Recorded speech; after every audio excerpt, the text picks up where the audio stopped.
Mereka papasan dengan tim rombongannya si temennya ini tuh di pos udah mulai memasuki Sabana, di Sabana besar kalau nggak salah. Nah, sampai di sini ada sebuah keanehan yang dilihat sama Raka sama Ricky ini. Jadi dari jauh dia ngelihat satu orang yang entah siapa pada saat kejauhan itu.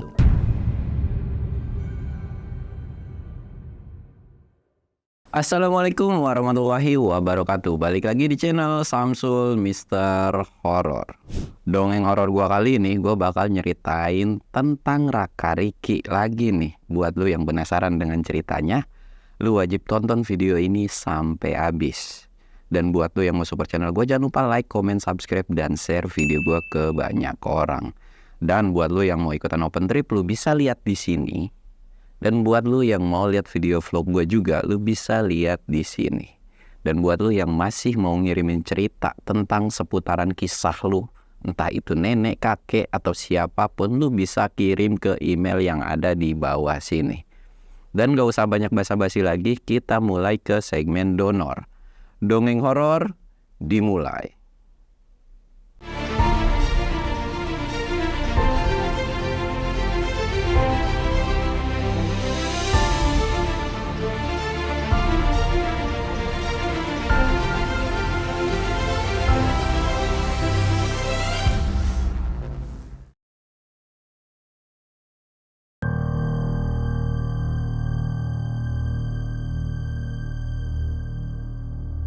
Oke cuy, sebelum masuk ke ceritanya, kita ritual kayak biasa.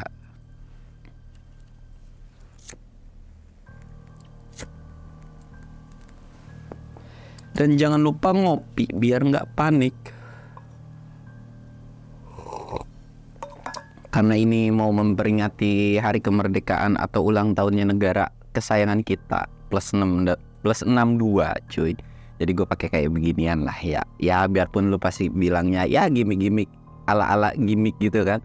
Ya udahlah, namanya juga memperingati kan. Tadi gue mau pakai rumba yang lain cuman mager. Udah ketemunya ini doang, ini juga boleh minjem lagi gitu. Jadi ya udahlah ya. Dan cerita yang bakal gue bawain juga ini seputaran seorang pendaki Raka Ricky yang naik di 17 Agustus.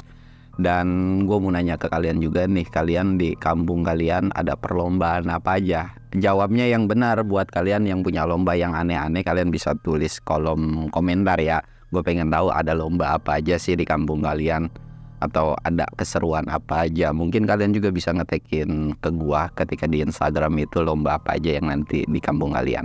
Oke cuy, kita bakal lanjut ke ceritanya. Jadi ceritanya ini tuh Raka Ricky memang sudah memplanning jauh-jauh hari untuk naik ke salah satu gunung, yaitu gunung terpanjang treknya di Pulau Jawa, yaitu Gunung Argopuro.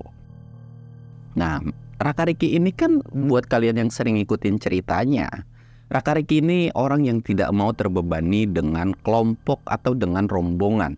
Atau bisa dibilang dia mau naik itu pilih-pilih. Kalau memang gak ada yang serak-serak banget mah ya gak usah gitu. Mendingan kalian ikut kelompok lain atau ikut open trip, atau ya intinya gak mau lah. Karena mereka ini bukan karena gak mau nge-backup mereka ya, tapi naik gunung itu bukan sesuatu hal yang harus dicoba-coba. Kecuali mungkin mereka tuh udah beberapa kali naik gunung terus tiba-tiba gabung, ya itu silahkan aja. Tapi kalau perdana naik gunung, tiba-tiba pengen naik gunung yang tinggi, apalagi si pendakinya ini atau temennya ini tuh ngejarnya tuh view, sedangkan mereka Raka Ricky ini bukan ngejar view, kayak menikmati setiap perjalanannya gitu kan. Nah pada saat itu mereka kumpul dengan beberapa temennya. Kebetulan circlean temennya ini tuh memang bisa dibilang ya suka dengan naik gunung juga lah. Pada saat itu mereka nongkrong ngopi kan. Ada salah satu celetukan temennya, dia bilang, lu jadi 17 nanti ke Argopuro. Tiba-tiba ada beberapa temennya yang langsung motong pembicaraan tersebut. Dia bilang, wah Ki, Kak, lu mau ke Argopuro, ikut dong gitu kan. Tapi Raka Ricky ini bilang, gue mager, lu cari rombongan yang lain aja. Lagian juga ini gunung Argopuro, bukan gunung yang memang bisa ditempuh dengan jarak 1 hari. Lu cari rombongan lain aja, apalagi lu kan masih pada belum pernah naik gunung kan. Jadi Raka Ricky ini tuh bukan yang menyepelekan mereka, lebih tepatnya gitu ya. Jadi mereka nggak mau ambil resiko. takutnya mereka kenapa-napa. Apalagi Gunung Argopuro ini masih banyak babi, ada macan kumbang, udah gitu suhunya pun dingin banget gitu kan. Udah kalian ikut rombongan lain. Tapi si temennya ini tuh kayak, ya elah lu begitu amat sih, bukannya anak gunung gitu pada solid-solid ya, pada mau bantu satu sama lain. Memang kata Raka Riki itu mau saling bantu, tapi dengan catatan yang dibantu itu apa? Secara kalian kan masih belum pernah naik gunung. Kalau memang mau dibantu tuh ya memang semua di gunung tuh nggak ada yang tahu gitu masalah fisik seseorang. Tapi kalian harus coba dulu dengan gunung-gunung yang pendek. Kalian rutin olahraga dan lain-lain. Intinya banyak banget ocehan dari si Raka Riki ini. Raka Riki ini memang orangnya nggak mau ribet. Dari situ kayak temennya tuh kayak, alah sombong banget sih bla bla bla gitu. Tapi Raka Riki memang selalu konsisten dengan pendiriannya gitu. Bodo amat lu mau ngomong apa juga, gue mah nggak peduli. Toh yang naik gunung gue, dan gue juga nggak mau diribetin. Kalau lu kenapa-napa juga jadi tanggung jawab gue. Masalahnya naik gunung itu bawa nyawa orang. Salah satu kalian kenapa-napa ya akan diminta tanggung jawabannya itu adalah si leadernya atau yang bawanya ini gitu kan. Akhirnya dari situ ada salah satu temennya lagi yang bilang, udah lu ikut sama gue aja, gue juga ada ke Argopuro kok kalau memang mau. Tapi dengan syarat, si temennya itu bilang, semua logistik, ongkos dan lain-lain kalian yang tanggung, termasuk ongkos gue dan beberapa temen yang lain. Nah si temennya ini tuh mengiyakan gitu kan mau. Nah kita sebut aja si temennya ini adalah namanya Anton gitu ya. Si Anton ini kayak, nah gitu kan lumayan kalau dia mau kan kita diongkosin dan lain-lain. Lu jadi nggak gabung sama kita? Si Raka Riki lagi bilang, nggak, gue tetap mau berdua aja. Lagian juga gue mager lah. Lagian gue nggak mau terbebani dengan masalah-masalah lain. Ya terserah kalian mau mikirnya gue nggak mau jadi pendaki sombong atau apapun, bodo amat, itu terserah kalian. Yang penting kalian hati-hati aja. Dari situ agak lumayan kurang nyaman di tongkrongan itu, sampai akhirnya Raka Riki pun buat mutusin cabut lah dari tongkrongan itu kan. Cabut lah mereka. Cabut. Di sepanjang perjalanan ini mereka curhat-curhatan. Gimana nih? Udahlah biarin aja gitu kan. Ya kalau memang kita ketemu di trek ya ketemu aja. Dan kalau memang kita ketemu pun nyapa aja. Terserah mereka mau balas nyapa atau gimana. Yang penting kita fokus aja sama pendakian kita. Dan memang kan kita juga jarang banget bawa orang. Kenapa harus kita tiba-tiba bawa pendaki pemula? Resikonya yang jauh-jauh bener beresiko banget gitu kan. Oke deh kalau kayak gitu. Singkat cerita datanglah hari dimana mereka akan mulai pendakian nih cuy. Jadi mereka keretaan berangkat gitu kan kayak ngeteng. Dan sampailah mereka di base camp atau di bawah kaki gunung Argopuro ini. Sampai di sana mereka nggak ngeliat rombongan temennya ini cuy, atau rombongan yang memang mau naik bareng. Ya mereka juga nggak tahu kan sebetulnya mereka ini naik duluan apa belum datang atau gimana, nggak tahu. Dan kondisi pada saat itu Raka Riki ini nyampe bisa dibilang lumayan cukup sore lah ya. Maksudnya nggak yang malam-malam banget, itu sekitaran jam 3 atau jam 4 kan.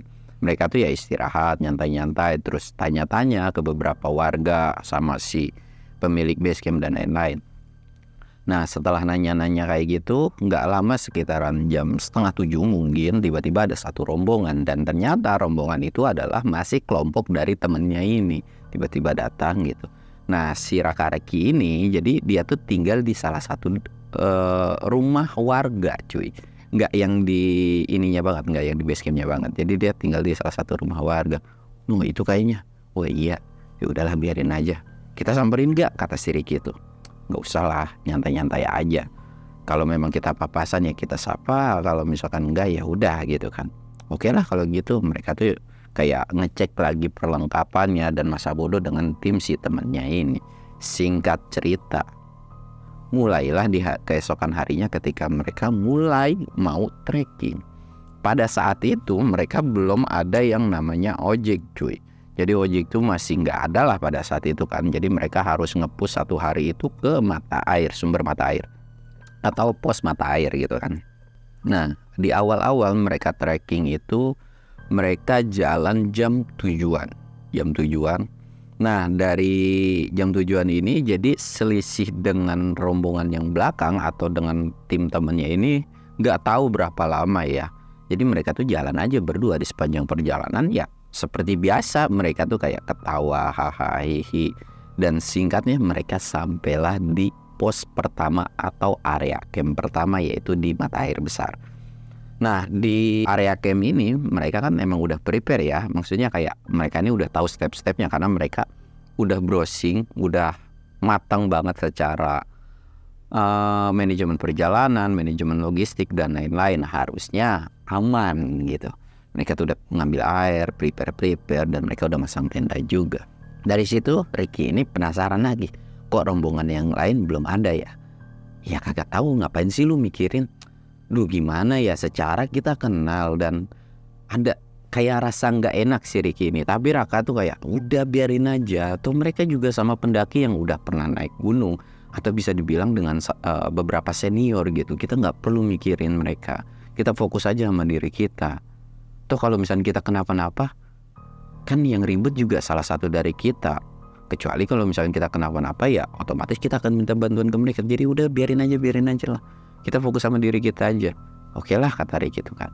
Mereka masak-masak dan mereka sampai di area camp pertama ini itu sekitaran jam 4 cuy. Sebetulnya mereka ini mau nge-push lagi, tapi Raka ini bilang nggak bisa. Kalau kita di-push ya bisa sampai jam 12 atau ya kemungkinan kita mau ngeras pun itu jam 10-an paling cepat. Dan itu bisa makan fisik, bisa capek banget lah intinya gitu kan. Malah yang ada nanti kita kenapa-napa, udah kita nikmatin aja perjalanan. Toh waktu ke 17 Agustusnya ini tuh masih panjang juga. Oh ya, mereka tuh naik sebenarnya nggak cuman kelompok mereka doang. Jadi ada beberapa kelompok kecil lainnya, cuman nggak terlalu disebutin lah ya. Nah ketika mereka udah santai-santai dan setengah 7 itu ada satu rombongan yang baru datang. Ternyata rombongan ini adalah temennya gitu kan. Dan mereka pun Raka Ricky ini kayak cuek dan ya masa bodoh lah. Mereka tuh cuman di dalam tenda aja ngobrol, ketawa, dan sempat kedengeran mungkin kedengeran keluar lah ketawa-ketawanya. Dan di luar itu mungkin mereka lagi pada sibuk masang tenda. Di hari pertama ini mereka tidak ngalamin sesuatu hal yang aneh. Cuman ya kedengeran dari suaranya si kelompok lain pun masih senang atau happy-happy aja gitu kan. Dari situ mereka ngobrol-ngobrol dan akhirnya Raka Ricky ini memang nggak mau yang tidur terlalu larut. Karena dia pun harus harus jaga kondisi atau stamina mereka. Akhirnya mereka tidur cepet lah. Mereka tidur cepet. Dan ternyata saking nyenyaknya mereka itu bangun jam 7 pagi. Dan mereka tuh aduh kesiangan nih. Akhirnya mereka buru-buru masak lah. Dibagi tugas kan, yang si Raka masak, si Ricky-nya prepare beres-beres dan lain-lain.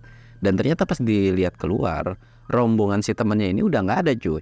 Ya mungkin mereka udah jalan duluan. Mungkin mereka ngejar target lah ya. Oh udah gak ada nih, udah biarin aja lah.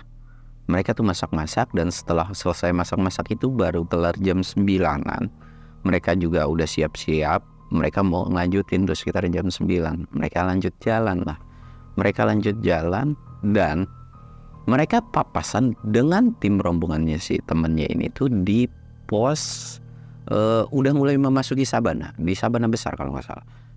Nah sampai di sini ada sebuah keanehan yang dilihat sama Raka sama Ricky ini. Jadi dari jauh dia ngelihat satu orang yang entah siapa pada saat kejauhan itu. Dia diikutin sama salah satu pendaki yang sosok perwujudannya itu nggak dikenal. Mungkin rombongan lain gitu kan. Normalnya manusia itu kan ya berapa sih? Misalkan ya umuran ya setinggi 150, 160, 140 itu masih wajar ya. Tapi di belakangnya itu ada pendaki bocah. Dan inget banget Raka Ricky ini nggak ada pada saat itu pendaki anak kecil cuy. Itu siapa yang ikutin? Dan kelihatan dari rombongan ini tuh si temannya ini tuh kayak cuek, seolah-olah ya mungkin ngikut rombongan mereka gitu kan.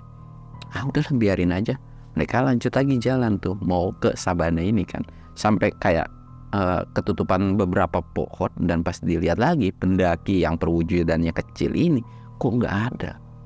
Dia tuh jalan dan sampailah ketemu di papasan di sabana ini. Dari situ Ricky ini coba lah negur, udah sampai sini aja pada cepat-cepat banget gitu ya. Tapi nggak ada dari rombongan mereka tuh yang nyautin. Mungkin karena kesel atau gimana itu nggak tahu lah. Raka itu kayak udah yuk jalan aja, kita istirahat di depan aja. Akhirnya mereka tuh jalan lagi dan istirahat di depanan mereka gitu, nggak yang bareng dengan kelompok mereka. Mereka istirahat dan dari situ Ricky ini bilang kayak ada yang aneh. Raka ini bilang apa sih yang aneh, ya biarin aja, mungkin mereka kesel kali gara-gara nggak diajak sama kita. Bukan itu, gue sih bodo amat kalau masalah kayak gitu, gue udah tahu. Tapi itu loh pendaki yang kecil tadi kita lihat kok nggak ada ya. Oh iya, itu kemana ya? Mungkin lagi kencing kali. Nah mereka berdua langsung kayak nengok ke rombongan ini, nengok gini, kayak diperhatiin aja kan. Kok nggak ada gitu kan. Udahlah biarin lah, kita mah masa bodoh gitu kan. Udah yuk, udah nyebatnya kita lanjut lagi jalan. Oke, lanjut lagi mereka. Nah udah di sabana ini kan, kalau kalian yang udah pernah ke Arboboro, ketika udah masuk ke satu sabana, udah tuh sepanjang jalan masuk hutan, keluar hutan, sabana lagi, masuk hutan, keluar hutan, sabana lagi. Udah gitu aja terus sampai bosen, sampai gumuh lah. Jalan terus sampailah mereka di hutan terakhir sebelum sampai Cikasur ya. Nah di hutan terakhir ini mereka bisa dibilang agak kesorean, udah mulai memasuki 7:30. Ya itu masih sore lah ya, 7:30 gitu kan. Pas di pertengahan hutan ini itu ada sebuah teriakan atau jeritan.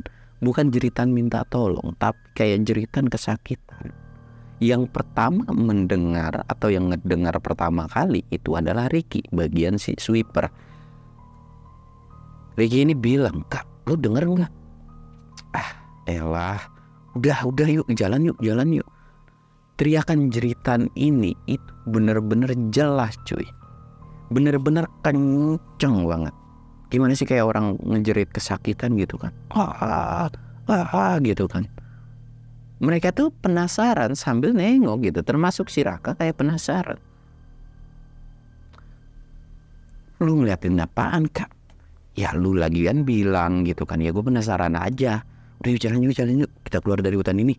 Gue udah punya pikiran aneh-aneh nih. Ya udah yuk, agak cepat jalannya. Mereka agak setengah mempercepat jalannya. Nah setelah keluar hutan itu kan langsung tembus sabana. Jadi kayak turunan, naik dikit. Di bawahnya ini adalah mata air Cikasur gitu kan. Sungai mata air Cikasur itu. Dari headlamp mereka, karena jarak headlamp mereka kan gak terlalu jauh banget, ke center ini, ke seberangnya, mereka ngelihat sekelompok orang, gak tahu pendaki, gak tahu siapa ya. Si Raka ini bilang, wah tuh udah sampai nih Cikasur nih, kayaknya itu Cikasur gitu kan. Tuh ada pendaki tuh, mana. Oh iya, ternyata di situ ada, nggak ngumpul banget sih. Jadi kayak berjarak mungkin 1-2 meter itu kayak sosok orang lagi pada berdiri, mungkin lagi ngobrol atau gimana. Oh iya tuh ada orang. Udah yuk buruan kita ngedirin tenda, takutnya kita nggak kebagian spot. Si Raka bilang, nggak kebagian spot gimana, ini tuh lapangan luas, lu mau bikin tenda di sono, tenda di sini, itu masa bodoh. Akhirnya mereka jalan terus lah gitu kan, jalan terus. Setelah ngelewatin, mereka ketemu atau sampai di area di mana mereka ngelihat ada orang berdiri. Dan pas sampai di situ mereka nggak ngelihat siapapun. Dari situ kan kayak, aduh, orang tadi kemana ya? Dan pas dicek ke depan pun itu nggak ada tenda satupun. Kok nggak ada tenda? Mungkin di bawah pohon itu kali, dia bilang gitu kan. Nah mereka lagi nengok kiri kanan dan mereka belum jalan terus nih. Kita ngambil air dulu kali ya, nanti baru ngedirin. Yaudah yuk ngambil air dulu. Mereka ke bawah tuh ngambil air. Mereka ke bawah ngambil air, dan setelah ngambil air mereka ngeliat lagi ke atas. Ternyata si orang itu masih ada cuy. Lah itu orangnya. Kok tiba-tiba ada, tiba-tiba ngilang gitu kan. Udah biarin lah, mungkin mereka lagi main petak umpet kali deh gitu kan. Mereka jalan lagi. Nah ketika mereka jalan, sebenarnya ke bawah itu kan ada jalurnya. Mereka tuh agak motong, jadi ngambil lurus aja. Ternyata di sebelah bangunan, di sebelah sabana itu ada sebuah bangunan, mungkin bangunan tua entah apa. Dan sempat kepikiran gimana kalau kita ngedirin tenda di situ. Ricky ini sempat nggak setuju. Itu bangunan apa? Bangunan zaman Belanda atau apa? Kan kita baru pertama kesini. Yaelah, yang penting safety lah. Itu kan enak tuh, kalau ada hujan atau apapun kayaknya nyaman banget. Ya mau nggak mau dong. Jadi akhirnya ya udahlah kita di situ. Mereka tuh ngedirin tenda di sebelah bangunan tersebut cuy. Dan ada beberapa space yang memang agak rapat dengan si bangunan itu, akhirnya mereka kayak agak rapat lah, mendirikan tenda di situ, mereka masak-masak. Memang di situ nggak ada yang aneh-aneh kecuali mereka ngelihat sekelompok orang ini kan. Aduh, akhirnya kita sampai juga ya. Dan ngelihat jam, mereka itu udah sekitaran jam 8 lewat lah, hampir mau setengah 9 gitu kan. Terus gimana nih besok, kita mau lanjut sampai puncak atau gimana? Ya lihat besok aja lah, kata si Raka itu. Udah, yang penting kita masak-masak, kalau memang kita kesiangan ya udah kesiangan gitu kan. Ya kayak kemarin aja lah, setidaknya kita kan naik berdua, kita nggak ada beban, kita masih bisa menikmati. Ya udah, kita masaklah mereka. Nggak tahu jam berapa, mereka juga masih ngobrol-ngobrol di luar. Mungkin sekitaran hampir mau jam 12, itu kedengaran suara berisik minta tolong. Yang pertama ngedenger itu lagi-lagi Ricky. Tolong gitu kan. Ricky ini bilang, "Kak, lu dengar nggak ada orang minta tolong?" Nggak tahu dah, samar-samar sih. Coba deh, kedengeran nih suara minta tolong. Itu mah yang kayak di hutan kali. Udah, biarin aja. Terus aja itu suara minta tolong terus kan. Tolong gitu kan. Ricky ini penasaran dong, karena suaranya ini kayak familiar. Itu suaranya gue kayak kenal. Ya terus mau gimana? Kita mau nyamperin lah. Ya udahlah, namanya juga orang minta tolong, yuk kita cek aja ke depan. Siapa tahu beneran minta tolong gitu kan. Mereka tuh akhirnya ke depan lah, jalan berdua. Ternyata ada satu orang yang lari-lari. Dan pas dicek ternyata memang itu adalah salah satu rombongan dari si temannya ini. Cuk, mau kemana lu? Sini. Diteriakin kan, sini. Ternyata si temannya ini tuh kayak enggak dengan teriakan tersebut dan nengok langsung balik. Disamperin kan. Kenapa? Itu loh bocah, ada yang kesurupan di mana? Itu di hutan mana? Lah terus gimana? Dibawa ke sini susah banget. Ditarik, digusur itu susah. Gue mau minta tolong nih. Di sini ada pendaki lain nggak? Iya, lu lihat aja di sini cuma ada gue berdua doang. Nggak tahu yang rombongan lain pada nge-camp di mana. Yaudah, gue minta tolong dah. Akhirnya Raka-Reki ini saling tengok kan. Ya udah, jalanlah mereka. Ngikutin kan, jalan.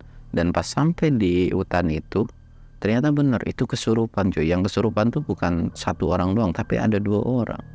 Dan yang paling parah adalah si leadernya atau si yang namanya Anton ini, mukanya pucat atau panik karena dia bingung cara ngatasinnya gimana. Si Anton ini sampai bilang, "Ki, tolongin gue Ki, Kak, tolongin gue," gitu kan. Ini bocah pada kenapa ya? Ya gue kagak tahu kan, ini rombongan lu yang bawa, kenapa tiba-tiba bisa sampai kayak gini? Ya gue juga bingung. Yaudah ikat yuk bawa, tarik. Ditarik tuh sepanjang narik atau ngegusur si 2 orang yang kesurupan ini. Di hutan itu lagi-lagi banyak suara teriakan jeritan cuy. Jeritannya itu kayak bukan jeritan yang minta tolong kayak gini, kayak kesakitan gimana sih. Dari situ semua rombongan ini atau kelompok ini tuh kayak panik, udah ketakutan. Akhirnya mereka tuh digusur walaupun dengan susah payah, sampailah mereka udah ngelewatin hutan tersebut dan di bukitan atau udah ngelewatin cekungan ini ya. Nah udah sampai situ akhirnya udah sampai. Terus ini gimana, mereka masih kesurupan? Ya gue juga kagak tahu. Coba dah ya, gue coba. Raka ini kayak orang bener. Dia tuh cuma baca bismillah terus dipencet-pencet gitu kan. Dan ya memang gak bisa keluar gitu. Maksudnya ya tetap aja kesurupan. Gue bingung nih, gimana ya. Raka nih kayak nengok ke Ricky. Ricky kayak udah tahu kan dengan kodenya Raka yang kebingungan. Ricky itu cuma bilang, ngelios begini dong. Udah, dia bilang gitu kan. Ya udah, mendingan lu bagi 2 kelompok, bikin tenda dah. Nah si Antonin bilang, lu bikin tenda di mana? No, gue bikin tenda di sono. Boleh nggak gue deket-deket? Jadi kalau ada apa-apa gue bisa minta bantuan. Raka ini sebenarnya nggak mau terbebani kan, tapi karena memang situasinya urgent, akhirnya ya udah dah lu bikin deket gue di sono. Akhirnya bikin lah mereka, bikin. Nah si 2 orang ini ditungguin sama Raka mereka kan. Raka ini sempet ngomong, ini gimana nih kita jadi kayak begini? Itu tuh dengan nada yang pelan-pelan lah, karena ada beberapa temen yang lain. Udahlah biarin aja. Ya udah. Nah setelah tenda jadi, akhirnya ngabarin kan si Anton udah jadi nih. Dibawalah mereka masuk ke dalam tenda. Dah, ini salah satu solusinya, caranya diikat aja di dalam tenda, tapi harus ada yang jagain. Ya, banyak dari kelompok ini tuh nggak mau jagain kan, maksudnya kayak ketakutan. Ya gimana ya, lu mau nggak di sini? Gua nggak bisa, gua ada tenda dan gua pun ya intinya gua nggak mau. Lu sebagai ketua leader, lu harus bertanggung jawab dengan orang yang lu bawa, kata si Raka tuh gitu. Ya tapi gimana? Ya pokoknya kalau memang ada kenapa-napa lu mau minta tolong sama gue silahkan, tapi untuk itu untuk nungguin ya itu silahkan lu. Dan gue bisa pastiin ini orang bukan hipotermia, dan ini orang berdua memang benar-benar kesurupan. Gue juga nggak tahu cara ngeluarin ini demit dari dalam gimana. Coba aja lu berbagai cara, lu kasih kopi kayak, lu kasih rokok kayak, lu tanya-tanya kayak interaksi sama ini, siapa tahu dia mau ngomong. Ya udah malu aja, kagak mau, gue capek, gue mau istirahat. Raka gitu bilang kayak gitu kan. Akhirnya ya mau nggak mau kan si Anton ini kayak ya udah dah, Raka ini pergi lah. Dan mereka masih disibukkan dengan orang kesurupan. Mereka masuk ke dalam tenda dan pas ngeliat jam itu udah lewat dari jam 12 malam kan. Nah dari situ mereka belum bisa tidur. Ya seacuhnya mereka berdua, mereka masih tetap yang namanya peduli dengan si temennya ini cuy. Dari situ mereka tuh kayak, ini gimana? Ya udahlah biarin lah, nanti juga kalau kenapa-napa pasti mereka minta tolong kan. Iya sih. Terus gimana? Ya udah kita rebahan, siapa tahu kita bisa tidur dan mereka nggak kenapa-napa. Mereka baru mau menjemin mata, tiba-tiba di luar kedengeran lah yang namanya suara gamelan cuy. Kedengeran suara gamelan, teng teng gitu kan. Dari situ Ricky nyikut kan, lu kedengeran gak? Iya sih kedengeran. Terus gimana nih? Ya udahlah biarin, itu pertanda kita harus buru-buru cepet tidur. Ya udah kita merem-meremin. Mereka nggak bisa yang namanya cepet-cepet merem. Dan nggak lama suara jeritan yang ada di dalam hutan itu muncul di dekat area tenda mereka. Tapi bukan kayak sakit gitu, enggak, tapi teriak aja gitu cuy, kayak teriak aja. Dari situ kok suaranya deket tenda kita ya sekarang. Ya terus mau gimana? Dan setelah suara jeritan itu, tiba-tiba ada suara kayak senapan cuy. Gitu. Raka langsung panik dong ketika mendengar suara. Anjir, itu siapa yang main petasan? Raka tuh bilang, itu kayak suara senapan cuy. Dia bilang, emang lu pernah dengar suara senapan? Ya kayaknya sih begitu. Dan lagian kan gue juga udah dengar mitosnya Gunung Argopuro tuh katanya beberapa pendaki suka ngedengar suara hentakan kaki sama suara senapan. Emang iya ya? Iya. Terus gimana nih? Ya udah kita dalam tenda aja daripada kita ngeliat penampakan atau yang aneh-aneh kan. Ya udahlah kita di dalam aja. Lu nggak bisa tidur emang? Nggak bisa nih. Ya terus gimana? Ya udah biarin aja. Nah dari situ Ricky bilang, kok rombongan teman kita pada senyap ya? Apa mereka beneran udah tidur gitu kan? Udahlah, alhamdulillah kalau mereka bisa tidur, jadinya nggak ngeribetin kita juga. Akhirnya mereka udah nggak ada obrolan kan, mereka sambil melototin apa langit-langitin aja, diem aja. Dan dari situ lampu mereka tuh kan masih redup lah, nggak yang full mati banget ya, redup diem. Dan lagi diem kayak gitu, tiba-tiba di luar itu ada suara langkah kaki, ketepuk. Yang mereka sangka itu adalah mungkin temennya mereka nih cuy, karena masih satu atau dua orang, mungkin lagi nemenin kencing gitu. Mereka berdua juga nggak saling ngobrol atau itu siapa enggak gitu. Mungkin mereka lagi pada kencing kali gitu kan. Diem aja. Kok makin kesini suara kaki itu makin banyak cuy. Jadi kayak ada suara hentakan kaki orang gerak jalan, bruk bruk bruk bruk. Dan suara itu sampai kedengeran. Mereka kan tidur begini dan tanahnya tuh kayak getar dikit cuy. Bruk. Kok makin jelas ya? Itu apaan ya?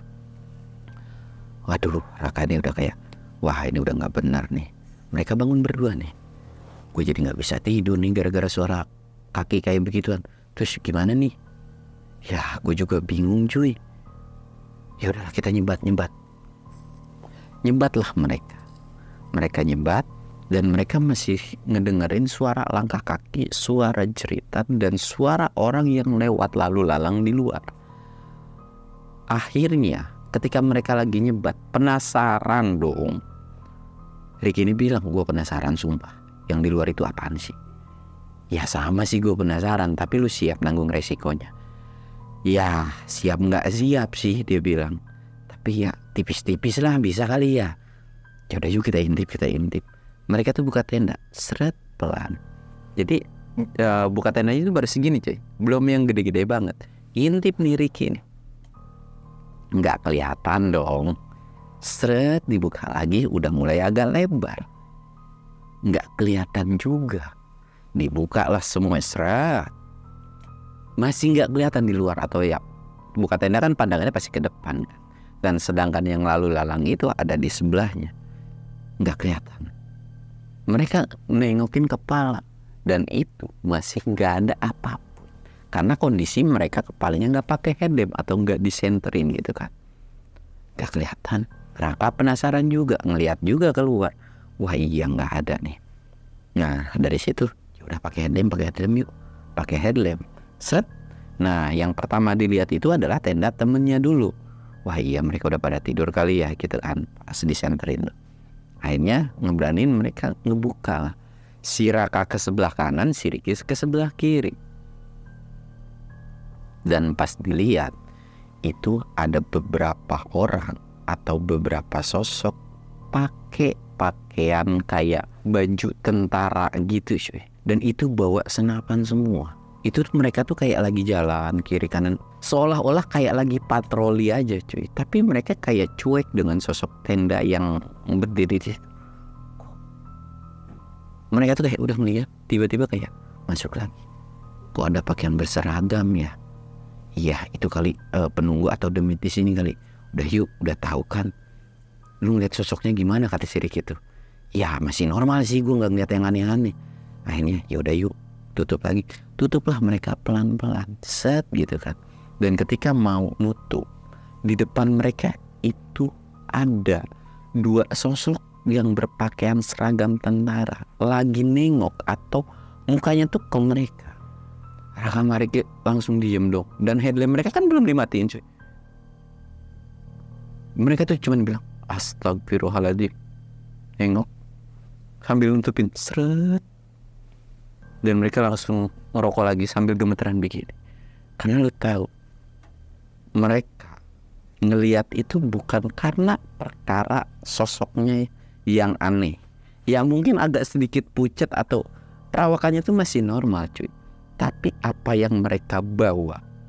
Jadi mereka berdiri ke si Raka Ricky sambil megang sesuatu di tangannya. Yang lu tahu di tangannya ini adalah ngebawa sebuah kepala cuy. Lu bisa bayangin, dari situ mereka langsung gemeteran. Dan kepalanya ini itu masih kayak hidup cuy.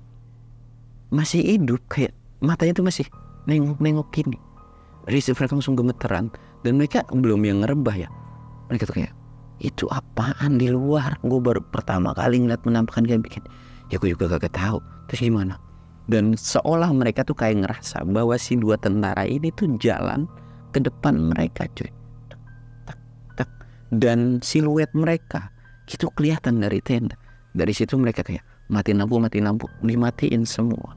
Dan suara langkah kaki itu kayak ngelilingin tenda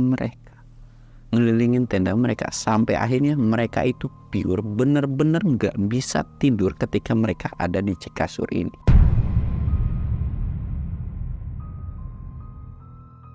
Nah cuy, mungkin ceritanya cukup sekian. Gue bakal lanjut next di part 2-nya. Buat lo yang penasaran dengan ceritanya kelanjutannya kayak gimana, lo wajib tonton atau simak video ini sampai habis. Gue Samsul undur diri. Assalamualaikum warahmatullahi wabarakatuh.